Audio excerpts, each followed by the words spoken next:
Hallelujah. പകൽക്കാലം ദൈവസ്ഥയിലായിരിക്കുന്ന എല്ലാ പ്രിയപ്പെട്ടവർക്കും യേശുക്രിസ്തുവിന്റെ നാമത്തിൽ സ്നേഹവന്ദനം അറിയിക്കുന്നു. തുടർന്നുള്ള ചില നിമിഷങ്ങൾ ദൈവത്തിന്റെ ആത്മാവ് എൻ്റെ ഉള്ളത്തിൽ തന്ന ഒരു ചിന്ത നിങ്ങളുമായി പങ്കുവെക്കാൻ ആഗ്രഹിക്കുന്നു. ഇന്ന് ജനസിന്റെ സോറിന്റെ സഹായം ഞാൻ ഇതിനു വേണ്ടി ആവശ്യപ്പെട്ടവരെ എനിക്ക് തന്നു.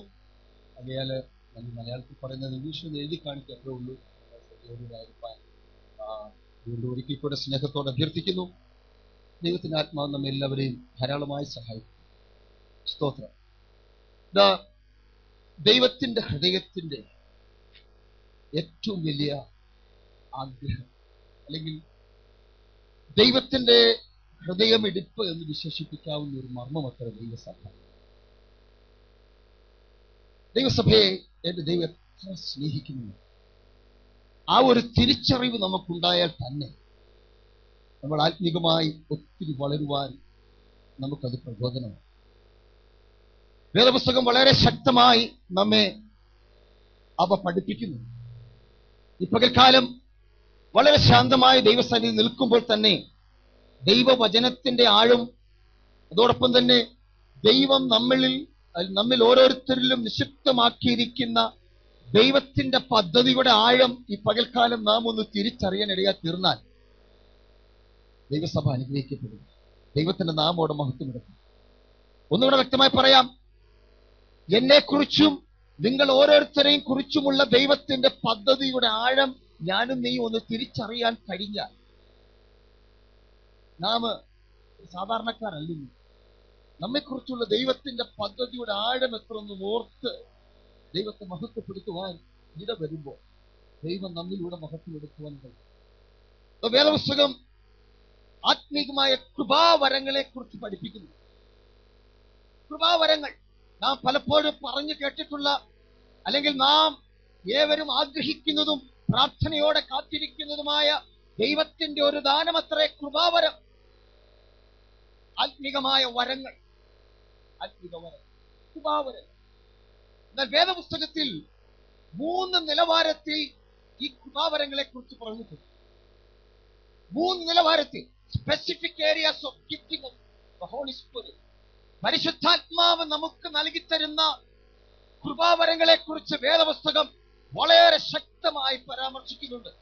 അതിൽ ഒന്നത്രേ മോട്ടിവേഷണൽ ഗിഫ്റ്റ് എന്ന് വേദപുസ്തകം നമ്മെ പഠിപ്പിക്കുന്നു. അതായത് മറ്റുള്ളവരെ ഉത്സാഹിപ്പിക്കുവാൻ, മറ്റുള്ളവർക്ക് പ്രചോദനം നൽകുവാൻ പ്രേരകമായി പരിശുദ്ധാത്മാവ് അല്ലെങ്കിൽ സ്വർഗത്തിലെ ദൈവം നമ്മിൽ നിക്ഷിപ്തമാക്കിയിരിക്കുന്ന കൃപാവരങ്ങൾ. രണ്ടാമതായി സ്പിരിച്വൽ ഗിഫ്റ്റ്, ആത്മീകമായ കൃപാവരങ്ങൾ. പലപ്പോഴും നാം കേൾക്കാറുള്ളത് ഇവയെക്കുറിച്ചാണ്. 1 കൊരിന്ത്യർ ലേഖനം 12-ാം അധ്യായത്തിൽ വളരെ വ്യക്തമായി അവ പഠിപ്പിക്കുന്നുണ്ട്.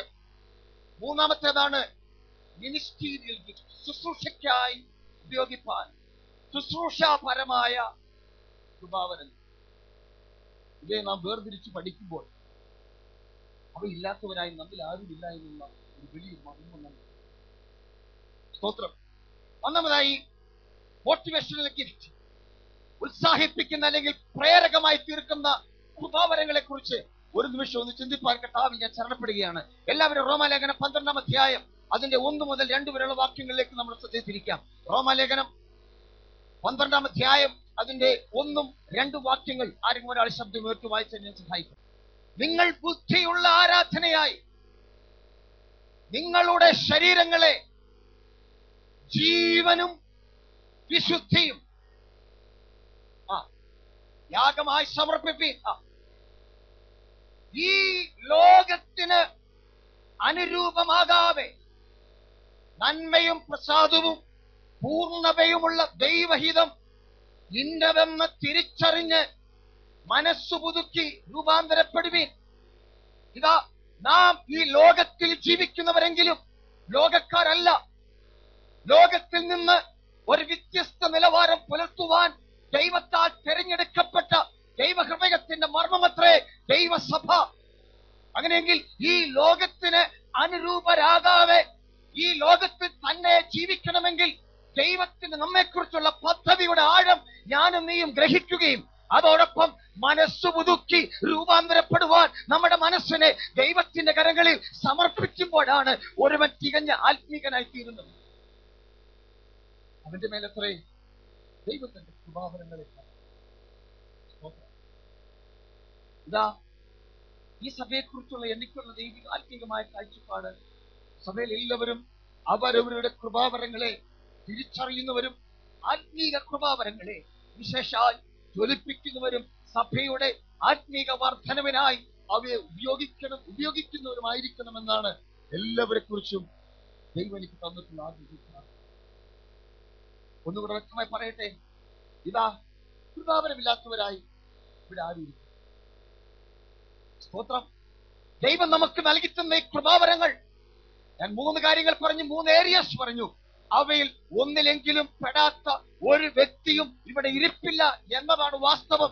ആകയാൽ എനിക്ക് എന്റെ കൃപാവരത്തെ കുറിച്ച് അറിവില്ല എന്ന് ആരെങ്കിലും ചിന്തിക്കുന്നെങ്കിൽ ഈ പകൽക്കാലം ദൈവസന്നിധിയിൽ നീ പ്രാർത്ഥനയോടെ ഈ വചനം കേൾക്കുമ്പോൾ നിന്നെ ദൈവം ഫലമേൽപ്പിച്ചിരിക്കുന്ന ആ കൃപാവരം എന്തെന്ന് തിരിച്ചറിയുവാൻ സ്വർഗത്തിലെ ദൈവം നമ്മെ സഹായിക്കും.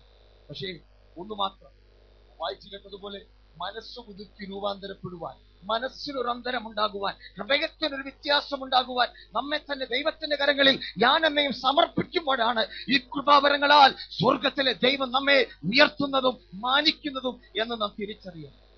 സ്തോത്രം. ഒന്നാമതായി 12-ാം അധ്യായം, റോമാലേഖനം 12-ാം അധ്യായം അതിന്റെ 7-ാമത്തെ വാക്യം ഒന്ന് വായിക്കാം. ഇവിടെ 7 വിധ കൃപാവരങ്ങളെ രേഖപ്പെടുത്തിയിട്ടുണ്ട്.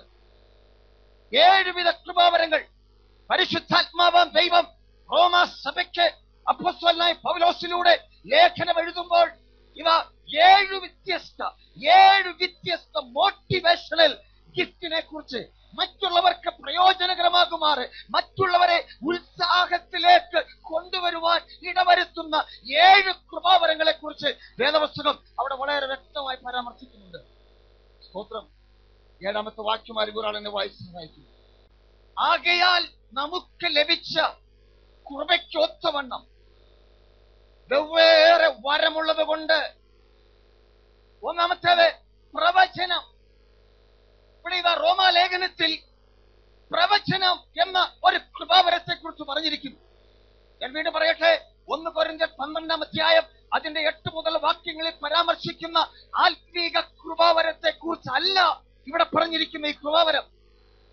പ്രവചനം എന്ന കൃപാവരം ഇതാ ദൈവസഭയ്ക്ക് മോട്ടിവേഷൻ നൽകുവാൻ, ദൈവസഭയ്ക്ക് മറ്റുള്ളവരെ പ്രയോജനത്തിലേക്ക്, അവർ വളഞ്ഞ വഴിയെങ്കിൽ അവരെ നേർ കൊണ്ടുവരുവാൻ, അല്ലെങ്കിൽ അവർ വളഞ്ഞവരെങ്കിൽ അവരെ നേരെയാക്കുവാൻ പരിശുദ്ധാത്മാവ് വ്യക്തികൾക്ക് പകർന്നു കൊടുത്തിരിക്കുന്ന അതിശക്തമേറിയ ഒരു കൃപാവരമത്രേ ഈ പ്രവചനം. വിശദമാക്കാം, ശ്രദ്ധിക്കണം. ഞാൻ പറഞ്ഞല്ലോ, 1 കൊരിന്ത്യർ 12-ാം അധ്യായത്തിൽ 9 കൂട്ടം ആത്മീക കൃപാവരങ്ങളെ കുറിച്ച് പറഞ്ഞിട്ടുണ്ട്. അതിൽ പ്രവചനമുണ്ട്, ഭാഷകളുടെ വ്യാഖ്യാനമുണ്ട്, അതിലേക്ക് വരെ വീര്യപ്രവൃത്തികളുടെ വരമുണ്ട്, ഒരുവന് വിശ്വാസമുണ്ട്, ഒരുവന് ജ്ഞാനമുണ്ട്, മറ്റൊരുവന് പരിജ്ഞാനമുണ്ട്. അത് ആത്മീക കൃപാവരങ്ങളാണ്. എന്നാൽ ഈ റോമാലേഖനം 12-ാം അധ്യായം അതിന്റെ 6-ാം വാക്യത്തിൽ പരാമർശിച്ചിരിക്കുന്ന പ്രവചനം എന്ന വരം ആത്മീക കൃപാവരമല്ല, പിന്നെയോ അത് മോട്ടിവേഷണൽ ഗിഫ്റ്റാണ്. നിങ്ങളിൽ പലർക്കും ആ ഗിഫ്റ്റ് കഴിഞ്ഞ നാളുകളിൽ ഞാൻ കണ്ടിട്ടുണ്ട്. നേരത്തെ ഓർപ്പിച്ചതുപോലെ ഇതാ വളഞ്ഞിരിക്കുന്ന ഒരുവനെ, വളഞ്ഞ പാതയിൽ പോകുന്നു എന്ന് കാണുന്ന ഒരുവനെ നേരെ പാതയിൽ നയിക്കത്തക്കവണ്ണം അവനെ ഉപദേശിക്കുന്ന ഒരു ആത്മീക വരമത്രേ ഈ പ്രവചനമെന്ന് ഇവിടെ വിശേഷിപ്പിക്കുന്നത്. ഒന്നുകൂടെ പറഞ്ഞാൽ, ഇവിടെ ഇരിക്കുന്ന നിങ്ങൾ എല്ലാവരും ലീഡേഴ്സാണ്. Leaders simply means influence. മറ്റുള്ളവരെ ഒരു നിലയിൽ അല്ലെങ്കിൽ ഒരു കാര്യത്തിൽ മറ്റൊരു നിലവാരത്തിൽ നിയന്ത്രിക്കുവാൻ അല്ലെങ്കിൽ ഇൻഫ്ലുവൻസ് ചെയ്യുവാൻ, സ്വാധീനിക്കുവാൻ ദൈവം നിന്നിൽ നിക്ഷിപ്തമാക്കിയിരിക്കുന്ന ഒരു വലിയ വരമത്രേ ഈ മോട്ടിവേഷണൽ. അതില്ലാത്തവരായി ഈ ആലയത്തിൽ ആരും എന്റെ ദൈവം നിന്നെ വിളിച്ചപ്പോൾ അല്ല, എന്റെ ദൈവം നിന്നെ മേത്രമായ ശുശ്രൂഷ ഏൽപ്പിക്കുമ്പോൾ, ദൈവം നിന്നെ വിളിച്ചപ്പോൾ തന്നെ നിന്നിൽ നാച്ചുറലായി നൽകിയിരിക്കുന്ന അതിശക്തമേറിയ ഒരു വരമത്രേ ഈ പ്രവചനം എന്ന് പറയുന്നു. ഒന്നുകൂടെ എളുപ്പം മനസ്സിലാക്കാൻ ഞാൻ പറയാം. ഇതാ ഒരുവൻ ഒരു തെറ്റായ കാര്യത്തിൽ ചെയ്യുന്നു, ഒരുവൻ ഒരു തെറ്റായ കാര്യം, അല്ലെങ്കിൽ സഭയിൽ ഒരുവൻ ഒരു തെറ്റായ പ്രവൃത്തി ചെയ്യുന്നു എന്ന് കാണുമ്പോൾ നിന്റെ ഉള്ളത്തിൽ വ്യാപരിക്കുന്ന പരിശുദ്ധാത്മാവിന്റെ ശക്തിയാൽ ആ വ്യക്തി ചെയ്തത് തെറ്റ് എന്ന ബോധ്യം ദൈവത്തിന്റെ ആത്മാവ് നിന്റെ ഉള്ളത്തിൽ നൽകുമ്പോൾ ഇതാ അവനെ വിളിച്ചിട്ട്, എടാ സഹോദര അല്ലെ സഹോദരി, നീ ചെയ്യുന്നത് തെറ്റെന്ന് മുഖത്ത് നോക്കി പറയുവാൻ ദൈവത്തിന്റെ ആത്മാവ് നിന്റെ ഉള്ളത്തിൽ തന്നിരിക്കുന്ന ഒരു ഇൻഫ്ലുവൻസ് അത്രേ ഈ പ്രവചനം എന്ന് പറയുന്നത്. മനസ്സിലായി? ദൈവസഭയ്ക്ക് ദൈവം കൊടുത്തിരിക്കുന്ന ഒരു കൃപാവരമാണ്. സ്തോത്രം. ഇവിടെ ഇതാ ജീവിതത്തിന്റെ വിവിധ തുറകളിൽ ജോലി ചെയ്യുന്നവരല്ലാത്തവരുമായ പല ആളുകൾ ഇവിടെ ഇരിപ്പുണ്ട്. എന്നാൽ ദൈവം നിന്നെ ഉള്ളത്തിൽ തന്നിരിക്കുന്ന വ്യക്തി വലുതെന്നോ ചെറുതെന്നോ നോക്കാതെ മുഖത്ത് നോക്കി നീ ചെയ്യുന്നത് തെറ്റാ എന്ന് പറയുവാൻ പരിശുദ്ധാത്മാവ് നിന്റെ ഉള്ളത്തിൽ തന്നിരിക്കുന്ന അതിശക്തമേറിയ ഒരു വരമത്രേ ഈ പ്രവചനം. നീ ഒരുപക്ഷെ പ്രവാചകൻ എന്ന പേരിൽ അറിയപ്പെട്ടിട്ടില്ലായിരിക്കാം. ദൈവത്തിന്റെ ആത്മാവ് നിന്റെ ഉള്ളത്തിൽ ഒരുപക്ഷെ ആ അപ്രകാരം ഒരു ഡിവൈൻ ഇന്റർവെൻഷനിലൂടെ തന്നതല്ലായിരിക്കാം. എന്നാൽ നിന്റെ അനുഭവത്തിന്റെ ഏളുകളിൽ, നിന്റെ പരിചയത്തിന്റെ ഏളുകളിൽ നിന്റെ ഉള്ളത്തിൽ ദൈവം തന്ന അതിശക്തമേറിയ ചിന്ത സത്യമെന്ന് ബോധ്യമായാൽ അത് മുഖത്ത് നോക്കി പറയുവാൻ ദൈവം നിനക്ക് തന്നിരിക്കുന്ന ധൈര്യത്തെ അത്രേ ഈ പ്രവചനം എന്ന ഈ വരം കൊണ്ട് ഉദ്ദേശിക്കുന്നത്.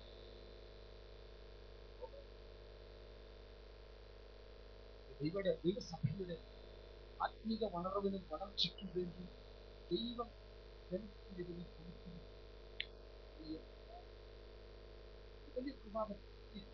ഇക്കടെ കുഞ്ഞുങ്ങളെ, നിങ്ങൾ ഹോസ്റ്റലില്ല, ഒരുപക്ഷെ നിങ്ങൾ ഹോസ്റ്റലിൽ ലീഡറായി നിങ്ങളെ നിയോഗിച്ചിട്ടില്ല എങ്കിലും ചില കാര്യങ്ങൾ കാണുമ്പോൾ നിങ്ങളുടെ ഉള്ളത്തിൽ ഒരു വലിയ പ്രേരണയുണ്ട്. സഹോദരി, നീ ചെയ്യുന്നത് തെറ്റാണെന്ന് പറയുക, അത് ദൈവം നിനക്ക്. എന്നാൽ ദൈവത്തിന്റെ വചനം പറയുന്നത് ഇതെല്ലാം ചെയ്യേണ്ടത് ഒന്ന് പരിജ്ഞാനത്തിൽ, രണ്ട് സ്നേഹത്തിൽ. ഈ താഴോട്ടുള്ള വാക്യങ്ങൾ വായിക്കുമ്പോൾ വളരെ വ്യക്തമായി ദൈവത്തിന്റെ വചനം നമ്മെ പഠിപ്പിക്കുന്ന അതിശക്തമേറിയ രണ്ട് തത്വങ്ങൾ. നിന്റെ വായിൽ തോന്നുന്നു നിനക്ക് ശരിയെന്നത് ഒരുപക്ഷെ എല്ലാവർക്കും ശരിയായെന്ന് വരത്തില്ല.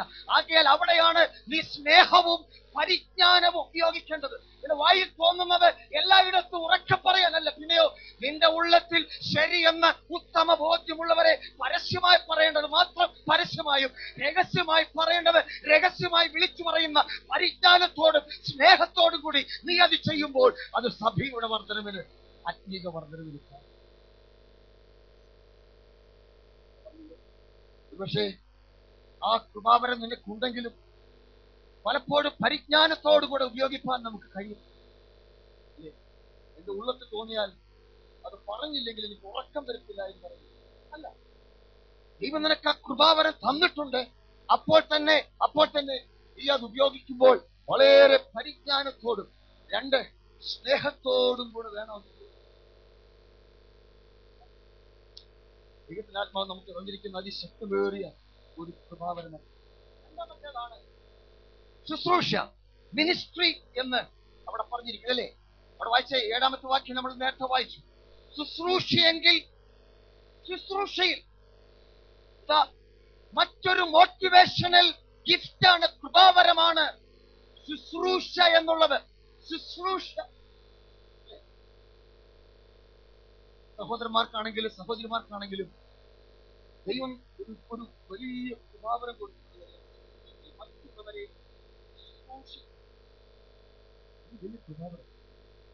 ദൈവസഭയ്ക്ക് അപ്പോസ്തലന്മാർ പരിശുദ്ധാത്മ പ്രേരിതരായി ലേഖനങ്ങൾ എഴുതുമ്പോൾ അതിഥി സൽക്കാരം മറക്കരുത്. നിങ്ങൾ ശുശ്രൂഷിക്കുന്ന കാര്യത്തിൽ, ദൈവദാസന്മാരെ, ദൈവമക്കളെ ശുശ്രൂഷിക്കുന്ന കാര്യത്തിൽ നിങ്ങൾ മുൻപരായിരിക്കണമെന്ന് വേദപുസ്തകം വളരെ ശക്തമായി പരാമർശിക്കുന്നുണ്ട്. മറ്റുള്ളവരെ നിന്റെ വീട്ടിൽ വരുന്നവരാകട്ടെ അല്ലാത്തവരാകട്ടെ, നിനക്ക് ദൈവത്തിന്റെ ആത്മാവ് പ്രചോദനം തരുന്ന ഒരു വ്യക്തിയെ, ഒരു കുടുംബത്തെ, അത് ഏത് നിലവാരത്തിലുള്ളവരാണെങ്കിലും അവരെ ശുശ്രൂഷിക്കുവാൻ ദൈവം നിനക്കൊരു കൃപാവരമാണ് തന്നിട്ടുള്ളത്. എല്ലാവർക്കും ഇല്ല അല്ലെ? പലപ്പോഴും ഇല്ലെങ്കിലും ഉള്ളതെന്നുള്ള നിലയിൽ ഒരു ഫീലിംഗ് കൊടുത്ത് ഒരുവനെ സന്തോഷത്തോടെ, അല്പമേ ചോറുള്ളുവെങ്കിലും അല്പമേ കറിയുള്ളുവെങ്കിലും അവരെ ഒന്ന് സംതൃപ്തരാക്കി നല്ല രണ്ട് വർത്തമാനങ്ങൾ പറഞ്ഞ് അവരെ ഒന്ന് അവ ഉപയോഗിക്കാൻ പാടില്ല, ഇങ്ങനെ പറയട്ടെ, സുഖിപ്പിച്ച് അവരെ സന്തോഷത്തോടെ അവിടെ നിന്ന് പറഞ്ഞയക്കത്തക്ക നിലയിൽ ദൈവം നിനക്ക് തന്നിരിക്കുന്ന ഒരു അതിശ്രേഷ്ഠമേറിയ കൃപാവരമത്രേ ഈ ശുശ്രൂഷ എന്നുള്ളത്. എല്ലാവർക്കും പറ്റത്തില്ലത്. എല്ലാവർക്കും ഒരുപക്ഷെ ഇതില്ലായിരിക്കാം. ഒരുപക്ഷെ നിനക്ക് പ്രവചനമാണെങ്കിൽ മറ്റൊരുവന് ശുശ്രൂഷ. അതുകൊണ്ട് ഇവ 7 കൃപാവരങ്ങളും നിനക്ക് ദൈവം തന്നതുപോലെ ഉപയോഗിക്കണമെന്ന ദൈവത്തിന്റെ ആത്മാവ് ഈ പകൽക്കാലം ദൈവസഭയോട് വളരെ ശക്തമായി ശുശ്രൂഷകന്മാർക്കുള്ള കൃപാവരങ്ങളെ കുറിച്ച് ഞാൻ ലാസ്റ്റ് പറയുന്നുണ്ട്. അതുകൊണ്ട് ഈ ശുശ്രൂഷ എന്നിവിടെ പറഞ്ഞത് മറ്റുള്ളവരെ ശുശ്രൂഷിക്കുന്നതിൽ നിന്റെ വീട്ടിൽ ഒരുവൻ രോഗിയായി കിടക്കുമ്പോൾ ആ വ്യക്തിയെ നോക്കാൻ നിനക്ക് സമയമില്ല. എന്നാൽ മറ്റൊരു വീട്ടിൽ രോഗിയെ കിടക്കുന്നവർക്ക് എല്ലാ പരിചരണം കാണിക്കുവാൻ നീ ഉത്സാഹിക്കുന്നെങ്കിൽ ഈ പകൽക്കാലം ദൈവത്തിന്റെ ആത്മാവ് പറയുന്നു, നിന്റെ വീട്ടിലുള്ളവരെ ആദ്യം ചെയ്യണം, എന്നിട്ട് വേണം മറ്റുള്ള വീട്ടിൽ പോകാൻ. പലപ്പോഴും നമുക്കുള്ള കുഴപ്പം എന്താണെന്നറിയാമോ? നമ്മുടെ വീട്ടിലെ പ്രശ്നം ആരും കാണത്തില്ല. അക്കരെ പച്ചില. അങ്ങേ വീട്ടിലെ വിഷയങ്ങൾ നന്നായി അറിയാം. നമ്മുടെ വീട്ടിലെ വിഷയങ്ങൾ പലപ്പോഴും പലർക്കും ഗ്രഹിക്കാൻ കഴിയുന്നില്ല. ദൈവത്തിന്റെ ആത്മാവ് പറയും, നിന്നെ ദൈവം ഏൽപ്പിച്ചത് ശുശ്രൂഷയെങ്കിൽ, നിന്റെ വീട്ടിൽ ഒരുവൻ രോഗിയെ കിടക്കുന്നെങ്കിൽ ആ രോഗിയായ വ്യക്തിയെ നോക്കേണ്ട നിലയിൽ നോക്കുവാൻ ഉള്ള ഒരു കൃപാവരം നിനക്ക് തന്നിട്ടാണ് നിന്റെ വീട്ടിൽ ആ രോഗിയെ ആക്കി വെച്ചിരിക്കുന്നത്. അതത്രേ നിന്റെ പ്രൈമറി പ്രയോറിറ്റി. നീ അത് ചെയ്യുമ്പോഴത്രേ നിന്റെ കൃപാവരത്തിലൂടെ നിന്റെ കുടുംബവും നീ പോകുന്ന ദൈവസഭയും അനുഗ്രഹിക്കപ്പെടുന്നത്. ഈ കൃപാവരം ദൈവസഭയ്ക്ക് നൽകിയിരിക്കുന്ന, ഓരോ വ്യക്തികൾക്കും നൽകിയിരിക്കുന്ന കൃപാവരം. മൂന്നാമത്തേത് നമ്മുടെ വായിക്കുന്നത് ടീച്ചിങ്, ഉപദേശിക്കുന്നവൻ തന്റെ ഉപദേശം അല്ലേ? കണ്ടോ? അത് ഉപദേശിക്കുന്നവനെങ്കിൽ ഉപദേശത്തിൽ വേദപുസ്തകം പഠിപ്പിക്കുന്നത് എന്നറിയാമോ? മത്തായിയുടെ സുവിശേഷം 28-ാം അധ്യായം അതിന്റെ 18 മുതലുള്ള വാക്യങ്ങൾ ഗ്രേറ്റ് കമ്മീഷൻ എന്ന് നാം വിശേഷിപ്പിക്കുന്ന വേദഭാഗത്ത് വരുമ്പോൾ ദൈവം പറഞ്ഞ ശിശുമാരെ വിളിച്ചു, നിങ്ങൾ ഭൂലോകത്തിലൊക്കെയും സകല ജാതികളോടും ഉപദേശിച്ചും കൊണ്ട്, അല്ലേ? പ്രസംഗിക്കാനല്ലോ പറഞ്ഞു.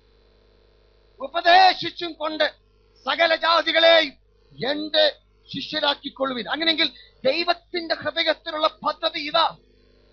നിന്നെ കാണുന്നവർ, നിന്റെ അടുക്കൽ വരുന്നവർ, അവരെ ദൈവത്തിന്റെ ശിഷ്യത്വത്തിലേക്ക് പ്രവേശിപ്പിക്കണമെങ്കിൽ ദൈവം നിനക്ക് തന്നിരിക്കുന്ന ഒരു കൃപാവരമത്രേ ഉപദേശം. ഉപദേശിക്കുന്നവനെങ്കിൽ തന്റെ ഉപദേശത്തിൽ, പ്രസംഗിക്കുന്നവൻ അവന്റെ ഉപദേശത്തിൽ മറ്റുള്ളവരെ ദൈവത്തിങ്കലേക്ക് ആകർഷിക്കുന്നവനായിരിക്കണം. പകൽക്കാലം ഈ പറയപ്പെട്ട 3 കൃപാവരത്തിൽ ഏതാ നമുക്കുള്ളത്? പക്ഷെ ഒന്നുമില്ല എന്ന് പറഞ്ഞേക്കാം, 3 ഉണ്ടെന്നും പറഞ്ഞു. നല്ലത്. 4-മത്തേത് അവിടെ പറഞ്ഞിരിക്കും, ശ്രദ്ധിക്കുമോ? പ്രബോധിപ്പിക്കുന്നവനെങ്കിൽ തന്റെ പ്രബോധനത്തിൽ, പ്രബോധിപ്പിക്കുന്നവനെങ്കിൽ പ്രബോധനത്തിൽ യേശുക്രിസ്തു നമുക്ക് നൽകി തന്നിരിക്കുന്ന അതിശ്രേഷ്ഠമേറിയ ഒരു മാതൃകയത്രേ സെർവൻഹുഡ് ലീഡർഷിപ്പ്. യേശുവിന്റെ ലീഡർഷിപ്പ് അതാണ് അല്ലേ? ഒരുപക്ഷെ ഈ ലോകത്തിലേക്ക് നോക്കുമ്പോൾ ഒരു ലീഡർ എന്ന് പറയുന്നവൻ അവൻ ഡിക്റ്റേറ്റർ ആകും. നീ അത് ചെയ്യണം, ഇത് ചെയ്യണം എന്ന് പറഞ്ഞ് നിന്റെ നേരെ വിരൽ ചൂണ്ടി സംസാരിക്കുമ്പോൾ ഇതാ നമ്മുടെ കർത്താവായ യേശുക്രിസ്തു മാത്രം ചെയ്ത അതിശക്തമേറിയ ഒരു ലീഡർഷിപ്പ് അത്രേ സെർവൻഹുഡ് ലീഡർഷിപ്പ്. അവൻ തന്നെത്താൻ ദാസനായി വെളിപ്പെടുത്തി, ഞാൻ ചെയ്യുന്നത് പോലെ നിങ്ങൾ ചെയ്യുവീൻ. ഒരു ലീഡർ ആയിരിക്കുമ്പോൾ ലീഡ് ഫ്രം ദ ഫ്രണ്ട്. ഒരുവൻ നിങ്ങൾക്ക് ചെയ്യണമെന്ന് ഇച്ഛിക്കുന്നത് നിങ്ങൾ അവർക്ക് ചെയ്യുവീൻ എന്ന് പഠിപ്പിച്ച യേശു തന്റെ ജീവിതത്തിൽ, തന്റെ മാതൃകയിലൂടെ അത് വെളിപ്പെടുത്തുകയാണ് ഉണ്ടായത്. പക്ഷേ ഒരു ലീഡർഷിപ്പിലേക്ക് നാം എത്തിക്കഴിഞ്ഞാൽ പിന്നെ നമുക്ക് കുനിയാൻ വയ്യ. ഒരുവനെ കൊണ്ട് ഈ തറ തുടപ്പിക്കണമെങ്കിൽ നീ ആദ്യം തുടച്ചു. യേശു ചെയ്തത് അതാണ് അല്ലേ? ഞാൻ ചെയ്തതുപോലെ നിങ്ങൾ നിങ്ങളുടെ ശിഷ്യന്മാരുടെ കാലുകൾ കഴുകുകയും എന്ന് യേശു പറഞ്ഞിട്ട് ഇതാ അല്പം വെള്ളമെടുത്ത് ഒരു തോർത്തെടുത്ത് അരയിൽ ചുറ്റിയിട്ട് ആ തന്റെ ശിഷ്യകളെ തന്റെ കൂടായിരിക്കാൻ താൻ തെരഞ്ഞെടുത്ത 12 പേരുടെയും തന്നെ ഒറ്റിക്കൊടുക്കുവാനായി അവിടെ ഇരുന്ന അവന്റെ പോലും യൂദയുടെ പോലും കാലുകൾ കഴുകിയിട്ട് നിങ്ങളും ഈ വണ്ണം ചെയ്വീൻ എന്ന് യേശു പറഞ്ഞെങ്കിൽ യേശു അത് പറയുന്നതിന് മുമ്പ് തന്റെ ജീവിതത്തിലൂടെ ആ ലീഡർഷിപ്പിനെ വെളിപ്പെടുത്തിയിട്ടാണ് അത് ചെയ്തത്. ദൈവസഭയ്ക്ക് കൊടുത്തിരിക്കുന്ന അതിശക്തമേറിയ ഒരു ക്വാളിറ്റിയാണ് പ്രബോധനമെങ്കിൽ പ്രബോധനത്തിൽ ബർന്നബാസിനെ കുറിച്ച് പറയുന്നത് പുറപ്പാട് പുസ്തകം അപ്പോസ്തലപ്രവൃത്തിയുടെ പുസ്തകത്തിൽ നിന്ന് വായിക്കുന്നത് ബർന്നബാസ് പ്രബോധനപുത്രൻ എന്നർത്ഥമുള്ള ബർന്നബാസ് തന്റെ പ്രവൃത്തിയിലൊക്കെ അവൻ പ്രബോധനപുത്രനായിരുന്നു. മറ്റുള്ളവരെ ഉത്സാഹിപ്പിക്കുന്നവനായിരുന്നു. ഒരു ശുശ്രൂഷ ചെയ്യുവാൻ ആരംഭിക്കുമ്പോൾ അത് ചെയ്യത്തക്കവണ്ണം പ്രബോധനപുത്രൻ ആയിരുന്നു അവൻ. മറ്റുള്ളവരെ എൻകറേജ് ചെയ്യുന്നവനായിരുന്നു. ഒരു ദൈവസഭയ്ക്ക് ഓരോ വ്യക്തികൾക്കും ഉണ്ടായിരിക്കേണ്ട അതിശക്തമേറിയ ഒരു ക്വാളിറ്റി അത്രേ, ഒരു കൃപാവരമത്രേ, എൻകറേജ്മെന്റ്. ബർന്നബാസിനെ കുറിച്ച് പറയുമ്പോൾ നിങ്ങൾക്കറിയാം അല്ലേ? 5-ാം അധ്യായം തുടങ്ങുന്നത് ഒരു കുടുംബം അനന്യാസും സഫീറയും തങ്ങൾക്കുള്ള മുതലൊക്കെയും വിറ്റ് അപ്പോസ്തലന്മാരുടെ കാൽക്കൽ കൊണ്ടുപോകുവാൻ ആഗ്രഹിച്ച് അവർ വിറ്റവരാണ്. എന്നാൽ അതിനു മുമ്പ് വേദപുസ്തകം ഒരു വ്യക്തിയെ കുറിച്ച് പരാമർശിക്കുന്നുണ്ട്. ആ വ്യക്തിയുടെ പേര് ബർന്നബാസ്. ബർന്നബാസ് എന്ന് പറഞ്ഞ ലേവ്യൻ തനിക്കുള്ള സ്ഥലമൊക്കെയും വിറ്റ് ഒന്നും തന്റെ വീട്ടിൽ മാറ്റി വെക്കാതെ അപ്പോസ്തലന്മാരുടെ കാൽക്കൽ കൊണ്ടുവന്നു വെച്ചു. ഇവിടെ ഒരു കുടുംബത്തെയും ഒരു വ്യക്തിയെ കുറിച്ച് പറഞ്ഞെങ്കിൽ അതുകൊണ്ട് അവസാനിച്ചിരുന്നതല്ല ആദ്യ നൂറ്റാണ്ടിലെ ഈ അനുഭവം. പിന്നെയോ അനേകർ തങ്ങളുടെ സ്ഥലങ്ങൾ, അനേകർ തങ്ങൾക്ക് വിലപ്പെട്ടത് വിറ്റ് അപ്പോസ്തലന്മാരുടെ കാൽക്കൽ കൊണ്ടുവന്നു വെച്ചു. അതിലൊരു പ്രധാനിയായിരുന്നു ബർന്നബാസ്. വീടൊക്കെ 4 കോടി ഉണ്ടാക്കണം എന്ന് ഞാൻ പറഞ്ഞു.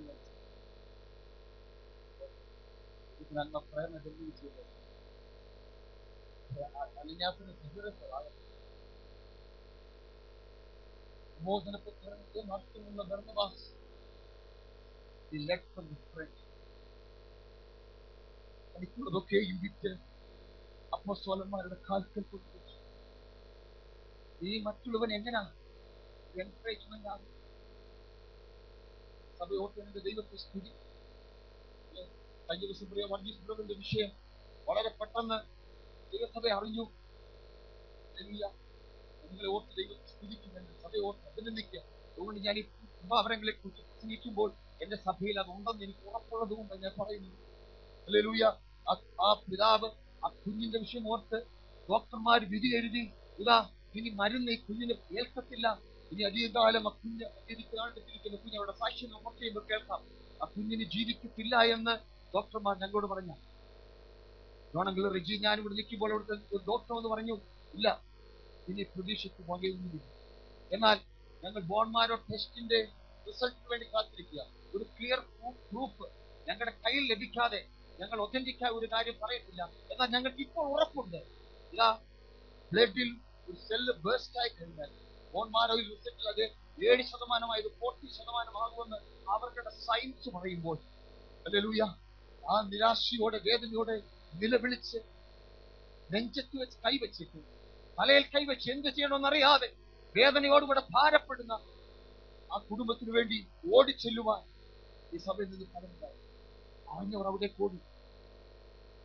എല്ലാവർക്കും പോകാൻ കഴിയത്തില്ല. എന്നാൽ അതിന്റെ പറഞ്ഞാൽ മാത്രയിൽ അവരുടെ കുഞ്ഞു കുട്ടികൾ അടക്കം ഇന്നലെ വരെ അതാ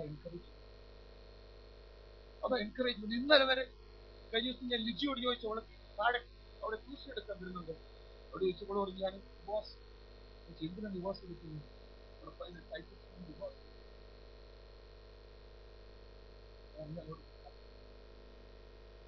ദൈവസഭയുടെ കൂട്ടായ്മയുടെ പേര് പറഞ്ഞു നിങ്ങൾ അരിയെടുപ്പിക്കുന്ന ഒരു വാത്സല്യ കുടുംബത്തിന് വേണ്ടി ഉപവാസം.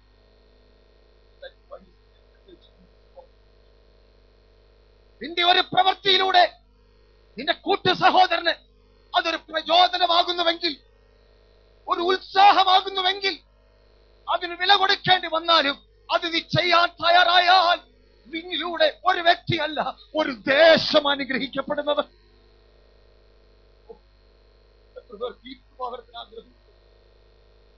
നിനക്ക് തന്നിട്ടുണ്ട്.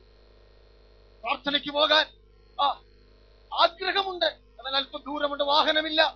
എന്നാൽ ആ സഹോദരൻ, ഞാൻ പോകുന്നുണ്ട്, എന്റെ കാറിൽ ഒരാളെ കൂടെ കേട്ടാം, ഞാൻ വരാം, ഒരുങ്ങി നിൽക്കുക എന്ന് പറഞ്ഞ് ഒരു ഫോൺ കോൾ ചെയ്ത് ഒരു കൂട്ടുകാരനെ കൂടെ, ഒരു അയൽവാസിയെ കൂടെ, അല്ല ദൂരെയുള്ള ഒരാളെ കൂടെ നിന്റെ കൂട്ടായ്മയ്ക്ക് വേണ്ടി നിന്നോട് കൂടെ കൂട്ടിക്കൊണ്ട് പോകുന്നതാണ് എൻകറേജ്.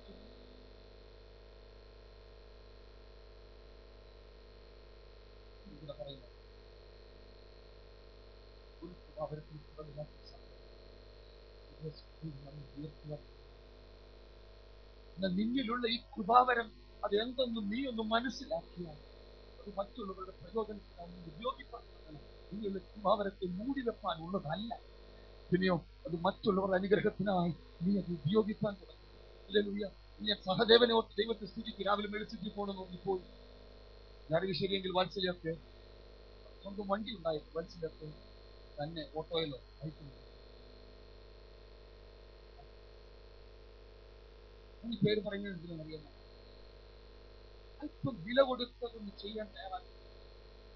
എടാ, പാസ്റ്റർ ചർച്ചയിൽ പറഞ്ഞില്ലെങ്കിലും നീ ചെയ്തൊരു കാര്യം 4 പേരോട് പറയാതിരുന്നാൽ നിന്നിലുള്ള കൃപാവരം ദൈവം അത് മറ്റുള്ളവർക്ക് വെളിപ്പെടുത്തി.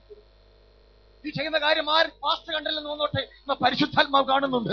നീ ചെയ്യുന്ന കാര്യം 4 പേരോട് അറിയിക്കണ്ട, എന്നാൽ പരിശുദ്ധാത്മാവ് കാണുന്നുണ്ട്. രഹസ്യത്തിൽ കാണുന്ന സ്വർഗത്തിലെ ദൈവം പരസ്യമായി നിന്നെ മാനിപ്പാൻ ശക്തനെന്ന് വിശ്വസിക്കുന്നു. നിനക്കത് ചെയ്യാൻ തയ്യാറുണ്ടോ?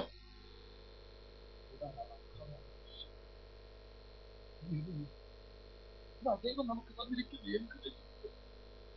ഇത്രയും അപ്പോസ്തലൻ പൗലോസ് മുൻപ് ശൗലായിരുന്നു. അവൻ വളരെയധികം തീവ്രതയോടുകൂടെ ദൈവത്തിന്റെ പദ്ധതികളെ, ക്രിസ്ത്യാനികളെ ഇല്ലായ്മ ചെയ്യുവാൻ കച്ചകെട്ടി ഇറങ്ങിയവൻ. ദൈവം ഒന്ന് തൊട്ടെന്ന് കണ്ടപ്പോൾ തന്റെ യേശുവിന്റെ സ്വന്തം ശിഷ്യന്മാര് പോലും അവനെ അടുപ്പിക്കാതിരുന്നപ്പോൾ, തോളത്ത് കരകൊട്ടി, വാ സഹോദര, ഞാൻ നിന്നെ കൊണ്ടുപോയി അപ്പോസ്തലന്മാർക്ക് പരിചയപ്പെടുത്തി കൊടുക്കാമെന്ന് പറഞ്ഞ് പൗലോസിനെ യേശുവിന്റെ ശിഷ്യന്മാർക്ക് പരിചയപ്പെടുത്തി കൊടുത്ത അതിശക്തനായ ഒരു ദൈവദാസനത്രേ പ്രബോധനപുത്രൻ അർത്ഥമുള്ള ബർന്നബാസ്.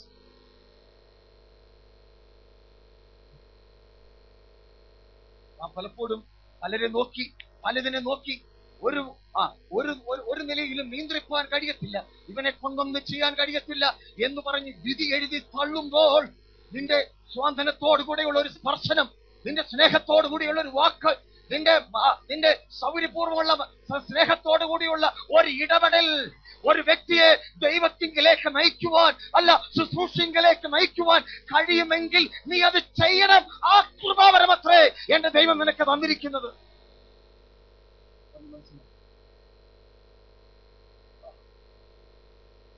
മനസ്സിലാക്കണം. അവിടെ ഇവിടെ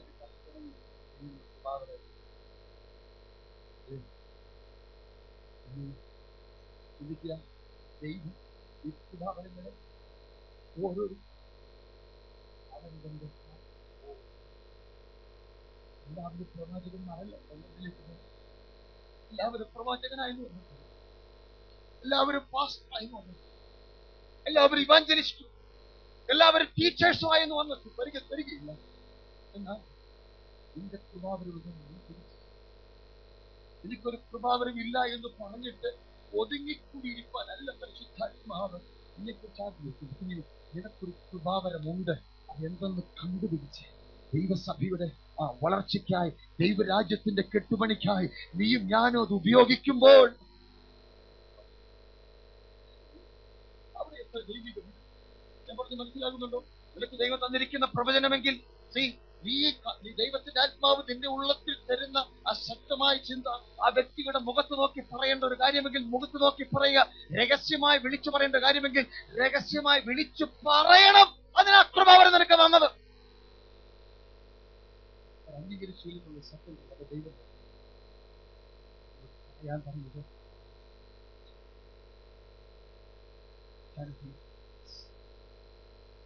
നിനക്ക് പ്രബോധനമായിരിക്കും. ചിന്തിച്ചോ, ഈ ആയിരിക്കുന്ന മേഖലകളിൽ നിങ്ങൾ പാർക്കുന്ന ഹോസ്റ്റലിൽ, നിന്റെ ചർച്ച, നിന്റെ കുടുംബത്തിൽ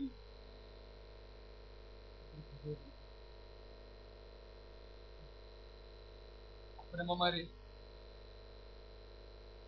നമ്മുടെ കുഞ്ഞുങ്ങൾക്ക് നമ്മളൊരു എൻകറേജ്മെന്റ് ആയിരിക്കാം. ഞാനിതൊരു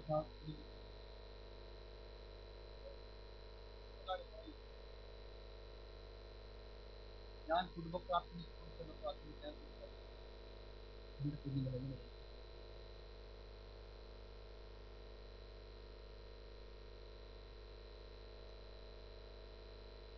ഞാൻ വേദപുസ്തകം വായിച്ച് കാണിക്കേണ്ട മാതൃക കാണിക്കേണ്ട മണ്ഡലത്തിൽ ഞാനത് കാണിക്കാതിരുന്നാൽ എന്റെ കുഞ്ഞുങ്ങളെ എനിക്ക് എങ്ങനെ നിർബന്ധിക്കാൻ കഴിയും വേദപുസ്തകം വായിക്കണമെന്ന്?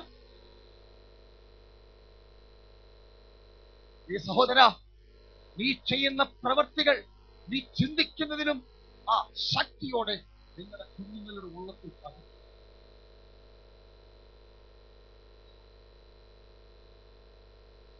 കുഞ്ഞുങ്ങളുടെ മുൻപിലിരുന്ന് നീ കള്ളം പറയുമ്പോൾ, കുഞ്ഞുങ്ങളത് കേൾക്കുമ്പോൾ, നീ ഇന്ന് ഒരു കള്ളമേ പറഞ്ഞെങ്കിൽ നാളെ അവർ 10 കള്ളം പറയും, 2 അല്ല.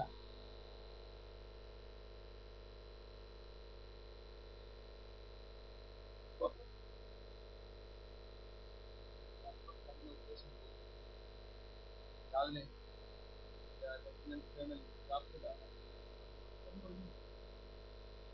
എപ്പോഴും നാം എല്ലാവരും സ്വർഗത്തിൽ പോകും എന്നുള്ള ചിന്തയിലിരിക്കുന്നു. പാപത്തിന്റെ ഒരു കണിയിൽ നിന്ന് കിട്ടാവുന്ന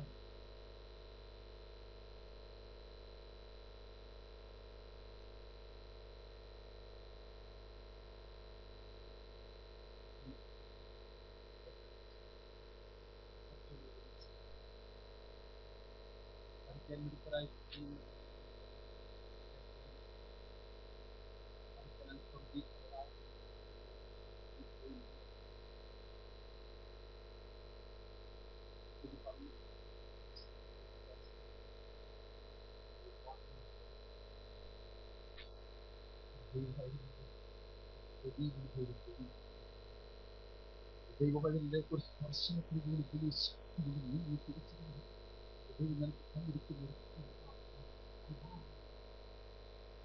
അവരങ്ങൾക്ക് വേണ്ടി പ്രാർത്ഥിക്കുന്ന ദൈവത്തിലെ ഇപ്പോഴെക്കാലം അതൊന്ന് ആഗ്രഹിക്കാമോ? മറ്റുള്ളവർ ഒരു പക്ഷേ നിന്നെ കുറിച്ച് അറിഞ്ഞില്ല, മറ്റാരും കണ്ടില്ലെന്ന് വരാം, എന്നാൽ സ്വർഗത്തിലെ ദൈവം നിന്നെ കണ്ടിട്ട്. അടുത്തത് 5-ാമത്തോടെ കാണുന്നത് ഗിവിംഗ്, ദാനം ചെയ്യുന്നത്. എങ്ങനെ ചെയ്യണമെന്ന് പറഞ്ഞിരിക്കുന്നത്? ഏകാഗ്രതയോടെ ചെയ്യട്ടെ. ദാനം ചെയ്യുന്നവൻ ഏകാഗ്രതയോടുകൂടെ ചെയ്യട്ടെ. പരീക്ഷന്മാരുടെ പോലെ 5 രൂപ കൊടുത്താൽ ഡ്രമ്മ് കട്ടി ഞാൻ 5 രൂപ കൊടുത്തേ എന്ന് വലം കൈ ചെയ്യുന്നത്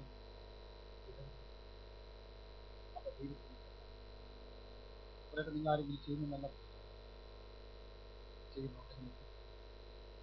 വലം കൈ ചെയ്യുന്നത് ഇടം കൈ അറിയരുത്. ഈ ദൈവത്തിന് കൊടുക്കുമെങ്കിൽ, ദൈവ വേലയ്ക്ക് കൊടുക്കുമെങ്കിൽ അത് ഏകാഗ്രതയോടെ സന്തോഷത്തോടെ കൊടുക്കും എന്ന ദൈവത്തിന് വചനം പറയുന്നത്.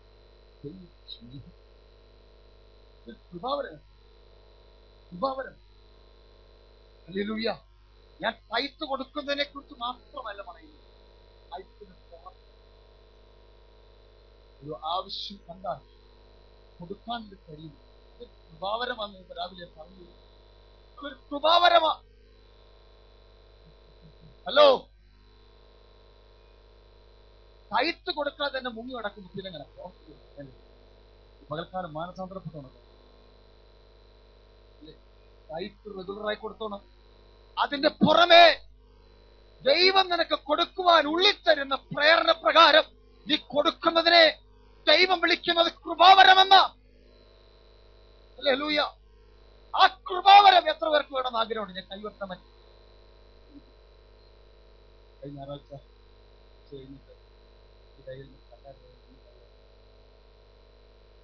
ദൈവം നമുക്ക് തന്നിരിക്കുന്ന ഒരു കൃപാവരമാണ്. 6-ാമത്തേതാണ് റൂളിംഗ്, ഭരിക്കുന്നവൻ സ്വർഗീയ ജ്ഞാനത്തോടെ ഭരിക്കണം. ഞാൻ പറയട്ടെ, ഒരു സഭയിൽ ശുശ്രൂഷകന്മാരെ നിയമിക്കുന്നത്, സഭാ കമ്മിറ്റി അംഗങ്ങളെ നിയമിക്കുന്നത്, സൺഡേ സ്കൂൾ ടീച്ചേഴ്സിനെ നിയമിക്കുന്നത്, ഇതര പ്രൊജക്ടുകൾക്ക് ആളുകളെ നിയമിക്കുന്നത് മാനുഷികമായ ആ മാനദണ്ഡങ്ങൾ ഉണ്ട് എങ്കിലും ഈ പകൽക്കാലം ദൈവസഭയോട് വിളിച്ചു പറയട്ടെ, സ്വർഗത്തിലെ ദൈവമാ നിന്നെ നിയമിക്കുന്നത്. ഈ ഒരു സൺഡേ സ്കൂൾ ടീച്ചറാകാം, അല്ല സീനിയർ പാസ്റ്ററാകാം, അല്ല ഈ ഇവിടുത്തെ ഒരു ഏതെങ്കിലും ചെറിയ പണി ചെയ്യുന്ന വ്യക്തിയായിരുന്നേക്കാം. എന്നാൽ നിന്നെ നിയമിക്കുന്നത്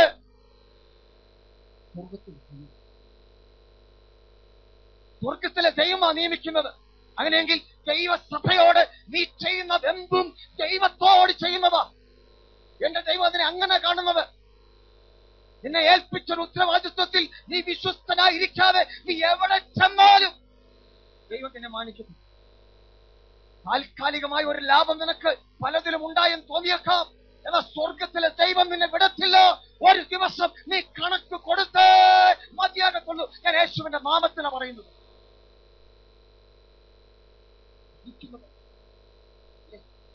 പാസ്റ്ററാണെങ്കിലും അസോസിയേറ്റ് പാസ്റ്റർമാരാണെങ്കിലും കമ്മിറ്റി അംഗങ്ങളാണെങ്കിലും സൺഡേ സ്കൂൾ ടീച്ചേഴ്സ് ആണെങ്കിലും ദൈവം നിന്നെ ഏൽപ്പിച്ചിരിക്കുന്ന ആ ഉത്തരവാദിത്വം ദൈവത്തിന്റെ ദാനമെന്ന് തിരിച്ചറിഞ്ഞ് അത് പരിജ്ഞാനത്തോടെ ചെയ്യണമെന്ന് ദൈവത്തിന്റെ ആത്മാവ് എന്നോട് ആവശ്യപ്പെടുന്നു. എന്റെ ദൈവം നിന്നിരിക്കുന്ന ഒരു കൃപാവരമാണ്. ആ കൃപാവരം നിന്നിൽ ഉള്ളത് കൊണ്ടാണ് എന്റെ ദൈവം നിന്നെ തിരഞ്ഞെടുത്തത്. ഏഴാമത്തേത് കരുണ. അത് ചെയ്യുന്നത് പ്രസന്നതയോടുകൂടെ ചെയ്യുന്നു. വളരെ പ്രസന്നതയോടുകൂടെ കരുണ കാണിക്കുന്നു.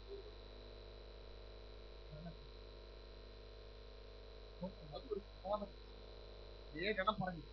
ഒന്നാമത്തേത് പ്രൊഫസി, പ്രവചനം. രണ്ടാമത്തെ ശുശ്രൂഷ. മൂന്നാമത്തേത് ഉപദേശം. നാലാമത്തേത് എക്സോർട്ടേഷൻ. അഞ്ചാമത്തേത് ദാനം. ആറാമത്തേത് ഭരിക്കുന്നവൻ. ഏഴാമത്തേത്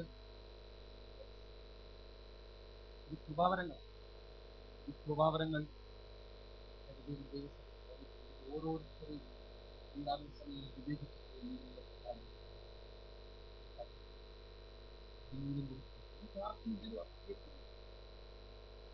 സൗകര്യമുള്ള സമയം. രണ്ടാമത്തേത് വായിച്ചത് ആത്മീക കൃപാവരം അല്ലെ?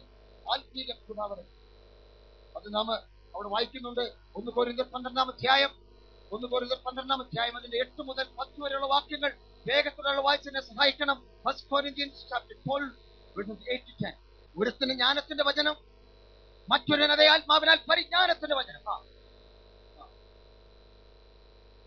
വേറെ ഒരുവൻ അതേ ആത്മാവിനാൽ വിശ്വാസം, മറ്റൊരുവൻ അതേ ആത്മാവിനാൽ രോഗശാന്തികളുടെ വരം, മറ്റൊരുവന് വീര്യപ്രവർത്തികൾ, മറ്റൊരുവന് പ്രവചനം, മറ്റൊരുവന് ആത്മാക്കളുടെ വിവേചനം, വേറെ ഒരുവന് പലവിധ ഭാഷകൾ, മറ്റൊരുവന് ഭാഷകളുടെ വ്യാഖ്യാനം.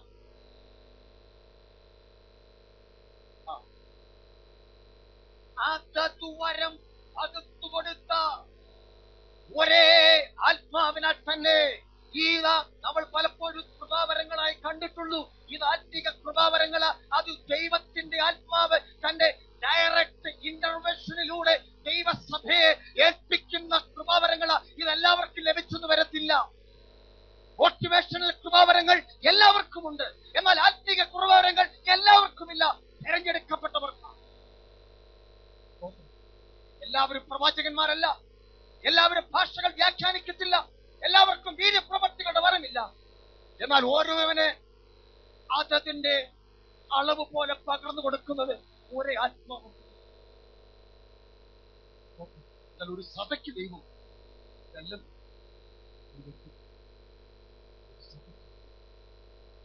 സഭയിൽ പ്രവചനമുണ്ട്, ഒരു സഭയിൽ വിവിധ ഭാഷകളുണ്ട്, ഒരു സഭയിൽ വിവിധ ഭാഷകളുടെ വ്യാഖ്യാനമുണ്ട്, ഒരു സഭയിൽ വിശ്വാസത്തിന്റെ വചനമുണ്ട്, ഒരു സഭയിൽ ജ്ഞാനത്തിന്റെ വചനമുണ്ട്. ഇത് പരിശുദ്ധാത്മാവ് ഓരോ വ്യക്തികളെ ഏൽപ്പിക്കും.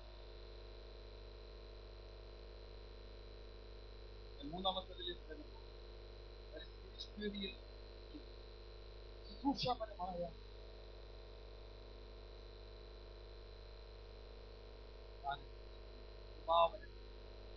ലേഖനം 4-ാം അധ്യായം അവിടെ 5 വിധമായ ശുശ്രൂഷകളെ കുറിച്ച് കാണുന്നുണ്ട്. 5 വിധമായ ശുശ്രൂഷ അല്ലെ? 5 വിധമായ ശുശ്രൂഷകൾ. ഇതാ, ശുശ്രൂഷകന്മാർ തമ്മിലും ശുശ്രൂഷകന്മാർ വിശ്വാസികൾ തമ്മിലും ഐക്യത വെളിപ്പെടണമെന്ന് ദൈവം ഈ കൃപാവരത്തിലൂടെ ദൈവസഭയോട് ഐക്യത അവിടെ വെളിപ്പെടും. ദൈവമാണ് ഓരോ ലീഡേഴ്സ്. ലേഖനം 4-ാം അധ്യായത്തിൽ നാം കാണുന്നു. ഒന്നാമതായി നമുക്ക് അത് മനസ്സിലാക്കുവാൻ ഈ 5 വിരലുകളെ ഞാൻ ഉപയോഗിക്കുന്നു. ഒന്നാമത് അവൻ അപ്പോസ്തലന്മാരെ നിയമിച്ചു, രണ്ടാമത് പ്രവാചകന്മാരെ, മൂന്നാമത് സുവിശേഷകന്മാരെ, നാലാമത് പാസ്റ്റർമാരെ, ഇടയന്മാരെ, അഞ്ചാമത് ടീച്ചേഴ്സിനെ ദൈവം നിയമിച്ചു. 5 കൃപാവരങ്ങൾ, 5 കൃപാവരങ്ങൾ, 5 കൃപാവരങ്ങൾ. എളുപ്പത്തിൽ മനസ്സിലാക്കാൻ ഒന്നുകൂടെ അറിയാം. 1 അപ്പോസ്തലന്മാർ, 2 പ്രവാചകന്മാർ, 3 സുവിശേഷകന്മാർ, 4 പാസ്റ്റർമാർ, ഇടയന്മാർ, 5 ഉപദേഷ്ടാക്കന്മാർ, ടീച്ചേഴ്സ്. അവരുടെ ഉത്തരവാദിത്വങ്ങൾ മനസ്സിലാക്കാൻ ഞാൻ വളരെ വേഗത്തിൽ 5 ചീസ് പറയുന്നു. ഒന്നാമത്തേത് ഏറ്റവും പ്രധാനപ്പെട്ട അപ്പോസ്തലന്മാർ. അവരുടെ പ്രധാന ജോലി എന്തെന്നറിയാമോ? ശരിയായ ഉപദേശങ്ങൾ സഭയിൽ പഠിപ്പിക്കുന്നു. സഭയിൽ ആ നിലവാരത്തിൽ സഭയെ കൊണ്ടുപോകുവാൻ ദൈവത്താൽ ഏൽപ്പിക്കപ്പെട്ട ഒരുവനത്രേ അപ്പോസ്തലൻ. ഒരു വലിയ സഭയുടെ സീനിയർ പാസ്റ്ററാകാം, അല്ലെങ്കിൽ ഒരു സെൻട്രൽ പാസ്റ്ററാകാം, അല്ലെങ്കിൽ ഒരു സൂപ്രണ്ടിനന്റ് ആകാം. ആ വ്യക്തിയെ ദൈവം ഏൽപ്പിച്ചിരിക്കുന്ന ഏറ്റവും വലിയ ഉത്തരവാദിത്വം അത്രേ അപ്പോസ്തോലിക ശുശ്രൂഷ. ദൈവത്താൽ അയക്കപ്പെട്ടവൻ ദൈവം എന്തിനയച്ചുവോ ആ ഉത്തരവാദിത്വം വിശ്വസ്തയോടുകൂടെ ചെയ്യുന്നതിനെ അത്രേ അപ്പോസ്തോലൻ. രണ്ടാമത്തേതാണ് കാണുന്നത് നമ്മുടെ ഇൻഡെക്സ് ഫിംഗർ, പ്രവാചകന്മാർ. ദൈവത്തിൽ നിന്ന് അരുളപ്പാട് പ്രാപിച്ചിട്ട് ജനത്തോട് വിരൽ ചൂണ്ടി, പ്രിയ സഹോദരി നീ ഈ പ്രകാരം നിൽക്കുന്നു, പ്രിയ സഹോദര നീ ഈ പ്രകാരം നിൽക്കുന്നുവെന്ന് ദൈവം വെളിപ്പെടുത്തി കൊടുക്കുന്ന കാര്യങ്ങൾ അപ്രകാരം വിളിച്ചു പറഞ്ഞ് ജനത്തെ നയിക്കുവാൻ വേണ്ടി അത്രേ പ്രവാചകന്മാർ. മൂന്നാമത്തേതാണ് ഇവാഞ്ചലിസ്റ്റ്. അവരുടെ ജോലി എന്തെന്നറിയാമോ? ഗ്യാദർ. കൂട്ടത്തിൽ ഏറ്റവും നീളം കൂടിയ ആളാണ്. ഒരാളെ വിളിക്കുമ്പോൾ ആദ്യത്തെ നേരം ജനത്തെ ശേഖരിപ്പാൻ, ജനത്തെ ഗ്യാദർ ചെയ്യുവാൻ, ഒരുമിച്ച് കൂട്ടുവാൻ ദൈവത്താൽ നിയോഗിതരായിരിക്കുന്ന ഒരു കൂട്ടമത്രേ സുവിശേഷകന്മാർ. നാലാമത്തേതാണ് പാസ്റ്റേഴ്സ്. അറിയാമോ? ഏൽപ്പിച്ച ആട്ടിൻകൂട്ടങ്ങളെ നായ്ക്കളും ഒന്ന് പിടിച്ചുകൊണ്ട് പോകാതിരിക്കാൻ, സിംഹങ്ങളും കരടികളും ഒന്ന് പിടിച്ചുകൊണ്ട് പോകാതിരിക്കാൻ അവരെ സൂക്ഷിക്കുക എന്ന ഉത്തരവാദിത്വം.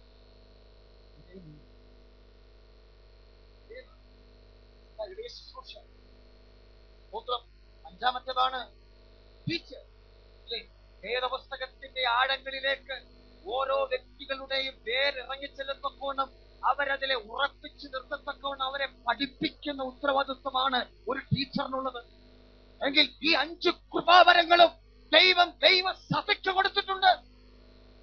അവൻ ചിലരെ അപ്പോസ്തലന്മാരായി, മറ്റു ചിലരെ പ്രവാചകന്മാരായി, മറ്റു ചിലരെ സുവിശേഷകന്മാരായി, മറ്റു ചിലരെ ഇടയന്മാരായി, മറ്റു ചിലരെ ടീച്ചേഴ്സായി ദൈവമാണ് നിയമിച്ചിരിക്കുന്നത്. ദൈവമാണ്.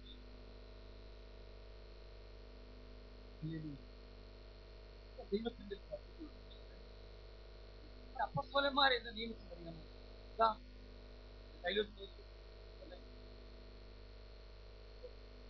ഈ മറ്റ് സ്വാധീനങ്ങളോ മറ്റ് വളഞ്ഞ വഴിയോ ഒന്നും ഇല്ലാതെ പ്രവാചകന്റെ അടുക്കലും സുവിശേഷകന്റെ അടുക്കലും പാസ്റ്ററുടെ അടുക്കലും ടീച്ചറുടെ അടുക്കലും ഓടിയെല്ലാം നിയോഗം കൊടുക്കുന്നത്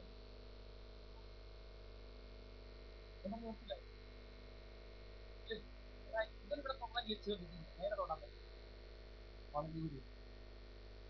അപ്പോസ്തലനെ ദൈവം നിയോഗിച്ചിരിക്കുന്നത് തന്റെ സഭയിലുള്ള പ്രവാചകന്മാരെ നിയന്ത്രിപ്പാൻ, സുവിശേഷകന്മാരെ ഉപയോഗിപ്പാൻ, ഇടയന്മാർക്ക് വേണ്ട പ്രചോദനം കൊടുക്കുവാൻ, വേദപുസ്തകം പഠിപ്പിക്കുവാൻ, അവർ പഠിപ്പിക്കുന്നത് ശരിയാണെന്ന് നോക്കുവാൻ ദൈവത്താൽ നിയോഗിതനായിരിക്കുന്നവനാണ് അപ്പോസ്തലൻ.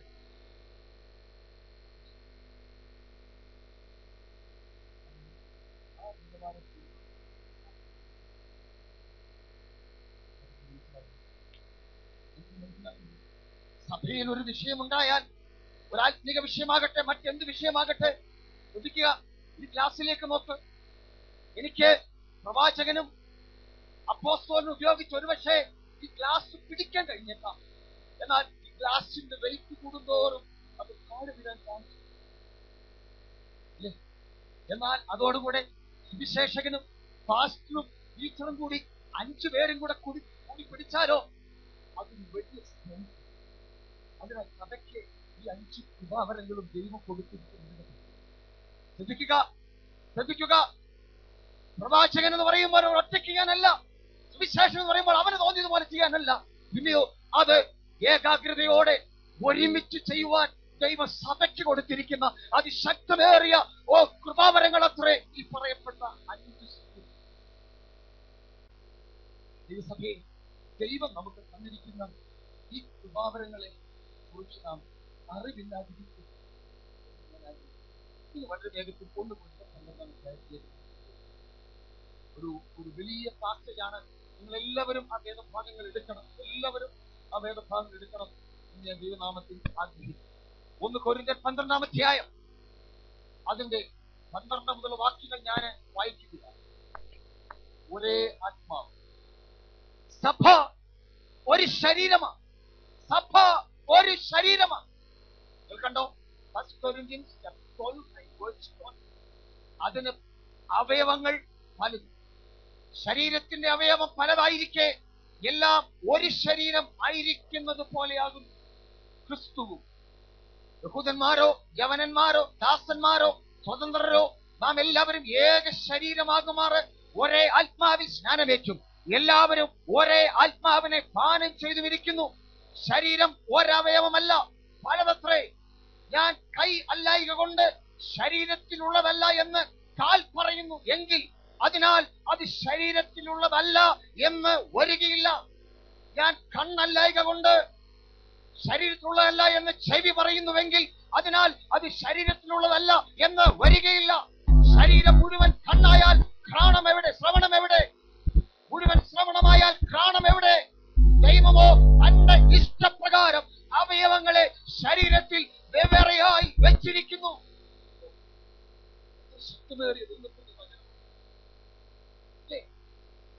അവൻ നിനക്ക് പ്രവചനം തന്ന് പ്രബോധനപുത്രൻ എന്ന് ഇതിനെ വിളിച്ച് കരുണ തന്ന് ഈ കൃപാവരങ്ങൾ എല്ലാം നിനക്ക് തന്നത് സഭ എന്ന ഏക ശരീരത്തിന്റെ ലക്ഷ്യം പൂർത്തീകരണത്തിലേക്ക് കൊണ്ടുവരുവാനത്രേ. അർത്ഥവാക്കി ദൈവമോ തന്നെ ഇഷ്ടപ്രകാരം അവയവങ്ങളെ ശരീരത്തിൽ വെവ്വേറെയായി വെച്ചിരിക്കും. സകലവും ഒരവയവമെങ്കിൽ ശരീരം എവിടെ? എന്നാൽ അവയവങ്ങൾ പലതെങ്കിലും ശരീരം ഒന്ന്. കണ്ണിന് കൈയോട് നിന്നെ കൊണ്ട് എനിക്ക് ആവശ്യമില്ല എന്നും തലയ്ക്ക് കാലുകളോട് നിങ്ങളെ കൊണ്ട് എനിക്ക് ആവശ്യമില്ല എന്നും പറഞ്ഞുകൂടാ. ശരീരത്തിൽ ബലം കുറഞ്ഞവ എന്ന് തോന്നുന്ന അവയവങ്ങളെ തന്നെ ആവശ്യമുള്ളവയാകുന്നു. ശരീരത്തിൽ മാനം കുറഞ്ഞവ എന്ന് തോന്നുന്നവയ്ക്ക് നാം അധികം മാനം അണിയിച്ചിരിക്കുന്നു. നമ്മിൽ അഴക് കുറഞ്ഞവയ്ക്ക് അധികം അഴക് വരുത്തുന്നു.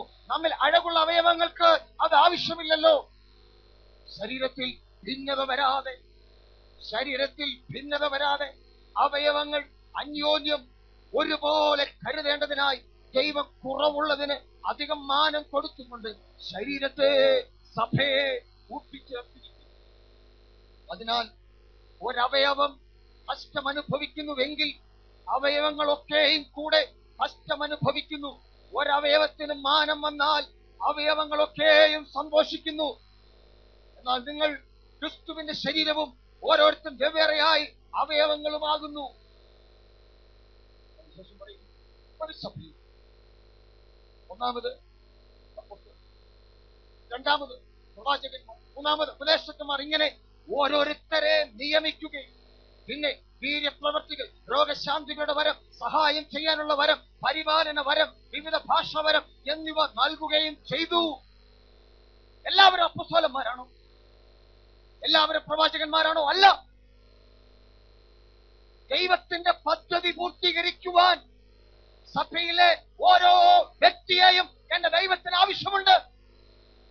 അങ്ങനെയെങ്കിൽ ഞാൻ കുറഞ്ഞവനെന്നും ഞാൻ കൂടിയവനെന്നും സഭയിൽ ഒരുവനും ദൈവമാണ് അതിനെ നിയമിച്ചത്. നിനക്കല്പം മാനം കുറഞ്ഞുവെന്ന് തോന്നുന്ന ഏതെങ്കിലും ഘട്ടത്തിലുണ്ടായാൽ നിനക്ക് സ്വർഗത്തിൽ അധികം മാനം തന്നിട്ടുണ്ട്. ഞാൻ സഭയിലെ പ്രധാനിയല്ല എന്ന് നിന്റെ ഉള്ളത്തിൽ പിശാച് ഒന്ന് മന്ത്രിച്ച പറഞ്ഞോളുക. ആ പ്രധാനി ആക്കേണ്ടവരെ തമ്പുരാനാക്കിയിരിക്കുന്നത് എന്നെ ദൈവം ഇവിടെ ആക്കിയിരിക്കുന്നതെന്ന്. എല്ലാവർക്കും പാസ്റ്റർമാരാകാൻ പറ്റുമോ? എല്ലാവർക്കും അപ്പോസ്തലന്മാരാകാൻ പറ്റുമോ? എല്ലാവർക്കും വർഷിപ്പ് ലീഡേഴ്സ് ആകാൻ പറ്റുമോ?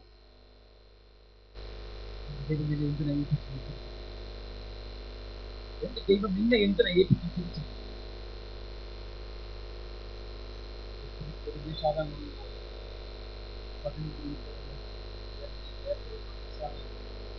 ഓർഡറായി കിടക്കുന്നില്ലെങ്കിൽ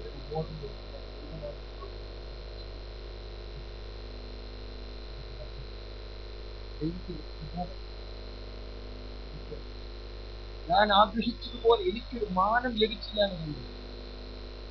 മുഖം വീർപ്പിച്ച് ഇന്നതിലേക്ക് കൊണ്ടുപോയി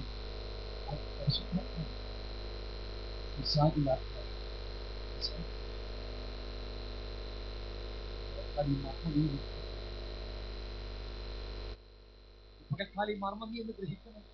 എന്നോടുള്ള ദൈവത്തിന്റെ കൃപാവരം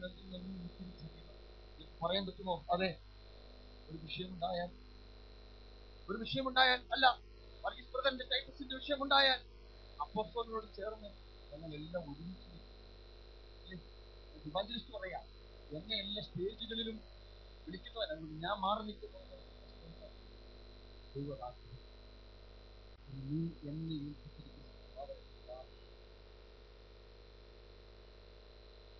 നീ എന്നെ ഏൽപ്പിച്ചിരിക്കുന്ന കൃപാവരങ്ങൾക്കായി നന്ദി എന്ന്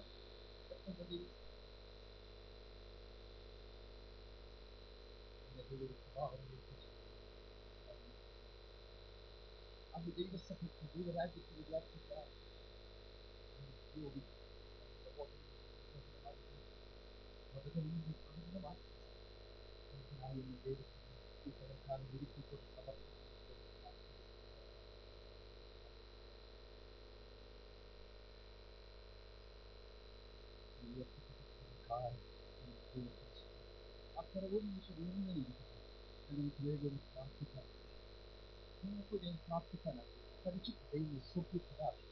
ഈ പകൽ ഞങ്ങൾ നന്ദിയുള്ള ഹൃദയങ്ങളോട് അങ്ങയുടെ നാമത്തെ സ്തുതിച്ചുകൊണ്ട് ദൈവം ഞങ്ങളെ സ്നേഹിച്ച് ഞങ്ങൾക്ക് തന്നിരിക്കുന്ന കൃപാവരങ്ങൾ ശക്തമേറിയ ഉപയോഗിക്കത്തക്കവണ്ണം ഈ വരും ദിനങ്ങളിൽ ഞങ്ങളെ ഓരോരുത്തരും വേണ്ട ദൈവം മാനിക്കുമാറാകണമേ. ഹല്ലേലൂയ. ഞങ്ങൾക്ക് തന്നിരിക്കുന്ന കൃപാവരങ്ങൾ ശക്തിയോടെ